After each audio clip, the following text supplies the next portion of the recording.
भारत निवासी प्यारे भाइयों और बहनें, आज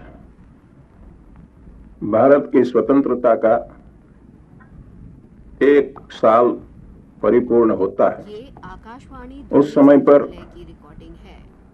हमें जो खुशहाली होनी चाहिए इतनी तो नहीं होती है, फिर भी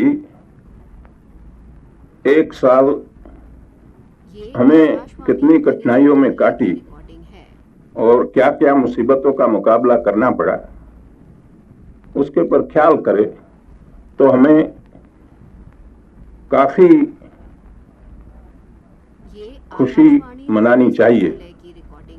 बहुत काम करने का बाकी तो है ही, लेकिन इस मौके पर जो जो काम हमने किया वो बताने की जरूरत नहीं है। आज हमारी क्या हालत है और भविष्य में, नजदीक के भविष्य में हमें क्या करना है, उसके पर मैं आपकी तवज्जो दिलाना चाहता हूं। पिछले साल में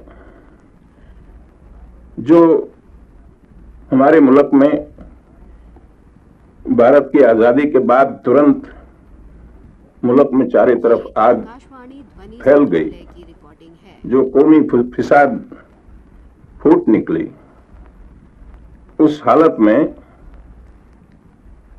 एक तो हमारे पास खुद राष्ट्र के पिता महात्मा गांधी जी मौजूद थे, इससे हम बच गए। यदि इस समय पर बंगाल में खुद महात्मा जी मौजूद न होते तो आज हमारी क्या हालत होती वो कहना मुश्किल है। उसी समय पर पंजाब का टुकड़ा होने के बाद, या तो भारत का टुकड़ा होने के बाद जो मुसीबत हमारे सामने आई, उसमें क्या क्या कठिनाइयों में पसार होना पड़ा आप सब जानते हैं। लेकिन अब आज ईश्वर की कृपा से हम मुल्क में एक प्रकार की शांति स्थापित कर सके, और दूसरा, जैसा एक कौमी मामला था वैसा एक पेचीदा मामला देशी रियासतों का था। जब सार्वभौम सत्ता हिंदुस्तान में से अपना बिस्तरा लपेट के चली और जब उसने ऐलान किया कि इधर पैरामाउंट से खत्म होती है, उस समय पर मुल्क में क्या होगा और मुल्क एक रहेगा या तो उसका टुकड़ा टुकड़ा हो जाएगा, उस बारे में बहुत लोगों का अलग अलग ख्याल था और बहुत लोग चिंता में गिरे थे। लेकिन जो राजा महाराजाओं थे उसमें से बहुतों ने काफी स्वदेशाभिमान बताया और भारत की सरकार को साथ दिया। उसके लिए मैं आज इन लोगों को धन्यवाद देना चाहता हूं और मैं कहना चाहता हूं कि उनकी मदद से आज मुल्क में जो एकता हुई है वो सैकड़ों साल पहले कभी नहीं थी।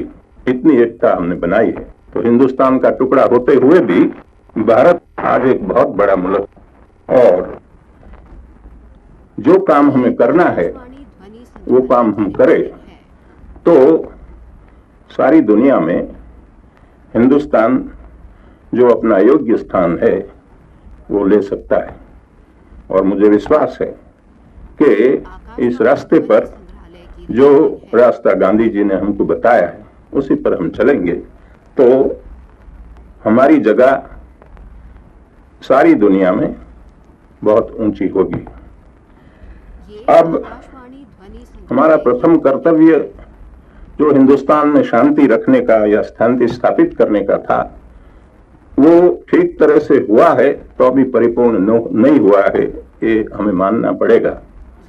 क्योंकि अभी तो हिंदुस्तान के भीतर में एक तो कश्मीर में लड़ाई चलती है और दूसरा हिंदुस्तान की होजरी में हैदराबाद का एक बहुत बड़ा अवसर पड़ा है और वहां से कौमी जहर दिन प्रतिदिन उबल रहा है, फैल रहा है।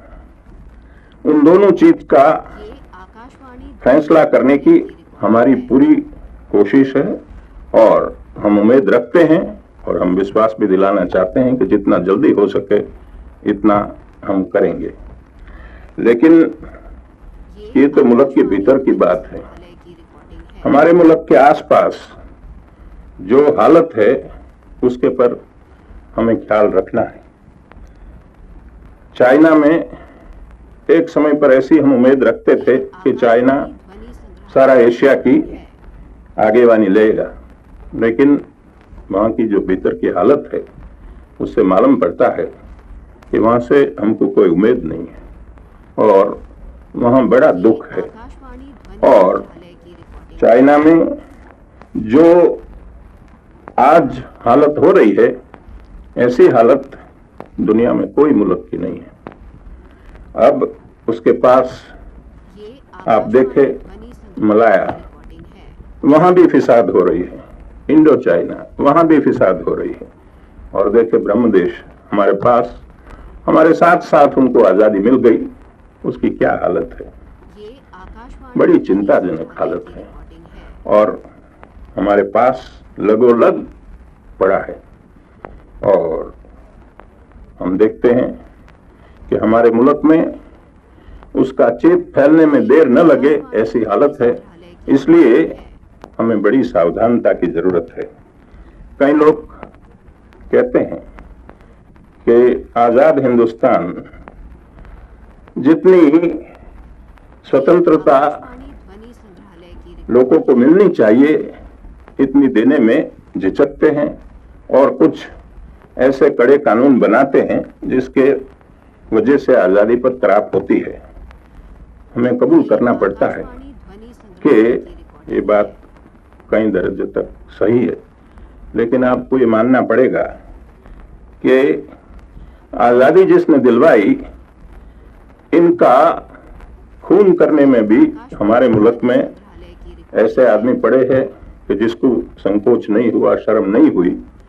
वैसे लोगों के लिए या तो परदेशी संस्कृति इधर लाने के लिए, आर्थिक परदेशी संस्कृति लाने के लिए, राजकीय संस्कृति लाने के लिए, या वहां का प्रदेश का सोशल स्ट्रक्चर इधर जबरदस्ती ठोकने के लिए जो लोग कोशिश करते हैं, उसको हम ठीक न रखे और उसकी संभाल न रखे तो जो चाइना की हालत हुई, जो बर्मा की हालत हो रही है, जो और आसपास ईस्ट एशिया में हालत हो रही है, वो हमारे मुल्क की हो, वो न होना चाहिए, उससे सावधान रहना चाहिए।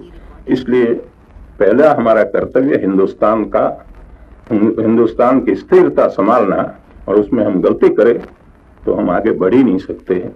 इसलिए एक तो हमारा मजबूत एक मध्यस्थ सरकार और दूसरा हमारा मजबूत फौजी इंतजाम, वो दो चीज न हो तो हम कुछ काम कर नहीं सकते हैं। इसलिए यदि मजबूत फौज रखनी हो तो उसके लिए जितना आर्थिक बंदोबस्त करना चाहिए, जितनी इंडस्ट्री चाहिए, जितना उद्योग चाहिए, ये सब चाहिए, खाना पीना चाहिए, ये सब चीज चाहिए, तो हमें मुल्क में हर आदमी का साथ चाहिए। तो मैं इस मौके पर हिंदुस्तान की जनता को हृदय से अपील करता हूं कि आपको भारत की सरकार को जितना साथ देने की ताकत हो वो सब दिल से देना चाहिए।